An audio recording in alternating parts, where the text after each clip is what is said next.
Come back to our JH TV channel. ఎవరైతే మన యొక్క ఛానల్ని మొదటిసారిగా చూస్తున్నారో మన యొక్క ఛానల్ని సబ్స్క్రైబ్ చేసుకోండి. ఈరోజు వీడియోలో భాగంగా ఐపీఎల్లో దాదాపు తన యొక్క ప్రస్థానాన్ని అప్రతిహాసంగా కొనసాగిస్తున్నటువంటి మహేంద్ర సింగ్ ధోని దాదాపు 2024 వరకు కెప్టెన్సీ బాధ్యతలు తీసుకొని సిఎస్కే యొక్క కెప్టెన్సీ బాధ్యతలు తీసుకొని దాదాపు ఎన్నో టైటిల్స్ సాధించినటువంటి మహేంద్ర సింగ్ ధోని లాస్ట్ టైము 2024 ఐపీఎల్లో ఛాంపియన్స్గా నిలిపిన తర్వాత ఈ యొక్క ఐపీఎల్కి కూడా కెప్టెన్కి గుడ్ బై చెప్పడం జరిగింది. కానీ ఈ సంవత్సరము రుతురాజ్ గైక్వాడ్ యొక్క బాధ్యతలు స్వీకరించి ఈ యొక్క చెన్నై సూపర్ కింగ్స్ని ముందుకు తీసుకెళ్తున్నాడు అనమాట. ఈ మధ్య జరిగినటువంటి 5 మ్యాచ్ల్లో ఫస్ట్ మ్యాచ్ మాత్రమే గెలిచినటువంటి చెన్నై సూపర్ కింగ్స్ ఇప్పుడు వరుసగా 4 ఓటములని చవిచూసిందనమాట. ఈ యొక్క 4 ఓటములలో ప్లేయర్స్ యొక్క బాధ్యత కొంత ఉంటే కెప్టెన్ యొక్క డిసిషన్స్ యొక్క బాధ్యత చాలా ఉంది అని కూడా మనకి తెలుస్తుందన్నమాట.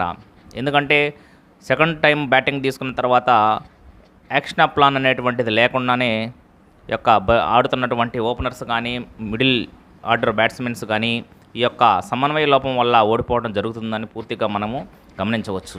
ఈ యొక్క నేపథ్యంలో దాదాపు 4 మ్యాచెస్ ఓడిపోయిన తర్వాత రుతురాజ్ గైక్వాడ్కి కొంత గాయం కారణంగా తప్పుకోవడంతో మళ్ళా Mahendra Singh Dhoni line is comeback అన్నట్లుగా మహేంద్ర సింగ్ ధోని మళ్ళా చెన్నై సూపర్ కింగ్స్ యొక్క కెప్టెన్సీ యొక్క బాధ్యతలు స్వీకరించాడు.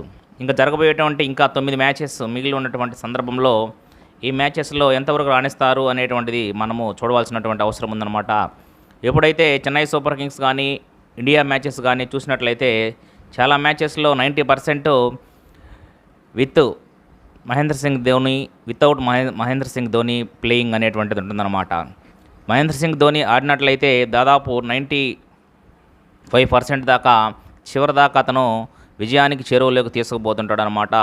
ఇట్లా ఐపీఎల్ కానీ అటుపక్క ఇండియా టీంలో ఆడేటప్పుడు కూడా చివరి ఓవర్లో కానీ లేకపోతే చేజింగ్లో కానీ అతని యొక్క హిట్టింగ్లో అతని యొక్క మార్కును చాటుకున్నప్పుడు మాత్రమే విజయాల యొక్క పర్సంటేజ్ పెరిగింది అని మనం 100% చెప్పవచ్చు.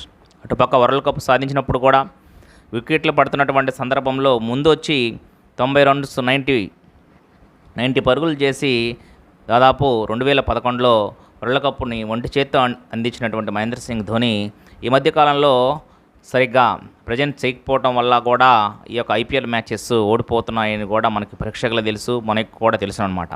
ఇంకేదేమైనా సరే ఈ మధ్యకాలంలో భారీ హిట్టింగ్ చేస్తున్నటువంటి లాస్ట్ మ్యాచ్లో పంజాబ్ కింగ్స్ 11 జరిగినటువంటి మ్యాచ్లో చివరిలో దూకుడుగా ఆడినప్పటికీ 12 పరుగులకి 12 బాల్స్కి 22 పరుగులు చేసినా సరే తర్వాత అవుట్ కావడంతో చెన్నై సూపర్ కింగ్స్ ఓటమి కావడం జరుగుతుందన్నమాట. ఇంక తర్వాత సెకండ్ హ్యాండ్గా ఎవరు కూడా మధ్యలో హిట్టింగ్ చేయకపోవటము మరియు ధోనికి తోడుగా ఉండకపోవటము మరియు కన్సిస్టెంట్గా అంతకుముందు రవీంద్ర జడేజా ఆడేటువంటి వాడు ఈ మధ్యకాలంలో రవీంద్ర జడేజా కూడా భారీ షాట్లు ఆడలేకపోతున్నాడు, ముగింపు కూడా సరైనటువంటి రీతిలో ముగించలేకపోతున్నాడు.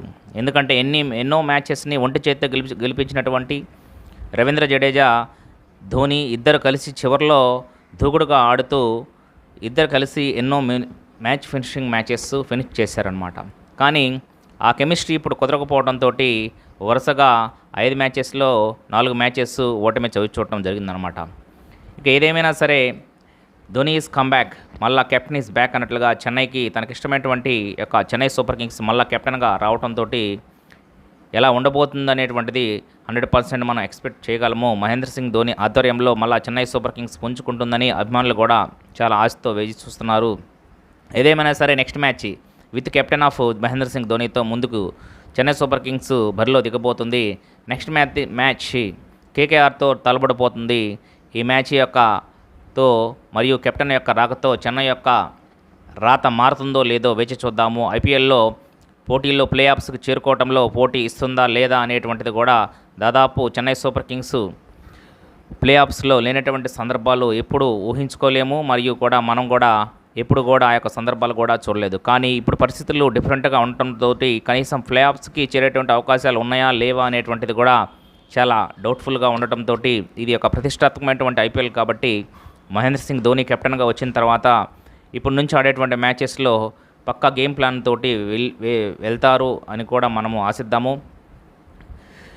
All the best to Chennai super Kings. Thank you one and all.